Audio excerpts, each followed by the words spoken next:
কদ আফলাহাল মুমিনুন আল্লাযীনা হুম ফি সলাতিহিম খাশিউন। ওই সমস্ত মুমিনেরা সফলকাম যারা নামাজকে খুশু খুজুর সহিত একেবারে বিনয় সহিত নামাজ পড়ে। সুবহানাল্লাহ বলেন। আজকে আমরা নামাজ পড়ি, নামাজের মধ্যে দাঁড়াইয়া এমন ভাবে মশা মারে আর ফাঁসের জন্য নিয়ত পর্যন্ত ছাইরা দেয়, আছে না নাই? নামাজের মধ্যে দাঁড়াইলে আপনাকে চিন্তা করতে হবে আমি কার সামনে দাঁড়িয়েছি, আমি আল্লাহর সামনে দাঁড়িয়েছি, আমাকে সতর্কতা অবলম্বন করতে হবে।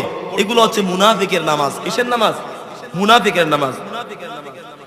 الذين هم يراءون ويمنعون الماعون। আল্লাহু আকবার। ওই মুনাফিক মার্কা মুসল্লি যারা আছে তারা মানুষকে দেখানোর জন্য নামাজ পড়ে। আমি যদি নামাজ না পড়ি মানুষ তো আমাকে আলেম বলবে না, আমি যদি নামাজ না পড়ি মানুষ তো আমাকে গ্রামের সর্দার বলবে না, আমি যদি নামাজ না পড়ি মানুষ তো আমাকে বিচারে ডাক দিবে না, আমি যদি নামাজ না পড়ি আমাকে তো দাওয়াত দিবে না, ঠিক কিনা বলেন?